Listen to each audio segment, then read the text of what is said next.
U podrumu Kulturnog centra Beograda možete vidjeti autorsku, autobiografsku izložbu vizualnog umetnika Slavimira Stojanovića, jednog od naših internacionalno najuspešnijih autora u oblasti advertisinga. Iako radi u industriji koja proizvodi želje i masovne poruke, imao je potrebu da ispriča ličnu izložbenu priču. Tematski raspon širok. Ja sam jednostavno ovu izložbu napravio da bi se borio protiv tog pristupa uopšte životu i masovnim komunikacijama, da pojedinac nije deo stada, da je on individua koja ima svoje mišljenje o svemu i svoj stav o svemu i daleko se razlikuje od onoga što mi iz te industrije nekako predviđamo da će reagovati na ovaj ili na onaj način.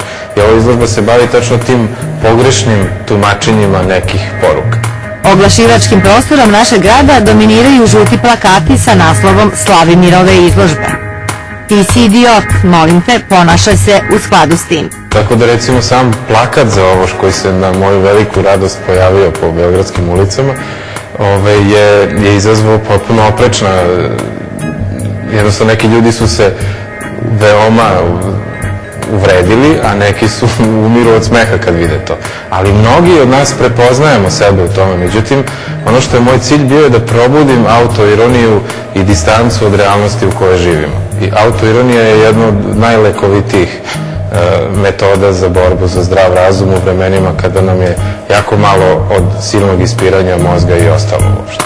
Sve više stvari nije nam uopšte smešno. Nije uopšte smešno, pogotovo u ovoj našoj sredini gde se ciklusi isti ponavljaju već iz godine u godinu i ja samo pokušavam da duhom, odnosno dominacijom humora nad surovom realnošću nekako ponudim jednu zonu utehe, da nije sve tako loše kao što realno živimo, vrlo slabo, mogli bi mnogo bolje da živimo. Imamo jak duh koji nam u stvari omogućava da preživimo sve to što smo preživali, ali u poređenju recimo s drugim sredinama kao što je Slovenija gde sam živeo 8 godina, mi smo daleko žilaviji. Slavimir kao jedan od naših glavnih problema vidi odsustvo čvrstine sistema. To što smo mi kao neki fluid. To kad nemaš sistem, onda si osuđen na činjenicu da tvoj plamen treba da gori, ali vrlo kratko i ponekad. A to je ta razlika između nas i tog nekog uslovno rečeno idealnog zapada koji mi zamišljamo, jer mi kad odemo na zapad, tamo nam plamen gori konstantno, a to je zato što tamo imamo disciplinu, a ovde smo ekstremno lenji. Slavimir Stojanović za svoje projekte višestruko je nagrađivan, dobitnik je više od 300 internacionalnih priznanja. O njegovom radu pisali su najvažniji svetski magazini. Kakva je lična definicija?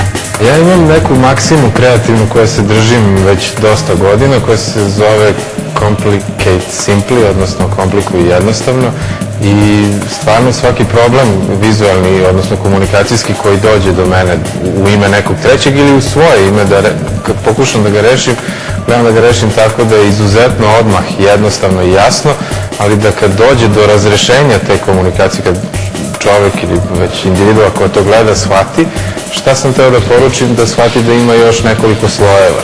I to je cela tajna, samo to stvarno nije lako, ja sam se ubio da dođem do te nijanse koja me odvaja od većine drugih kolega.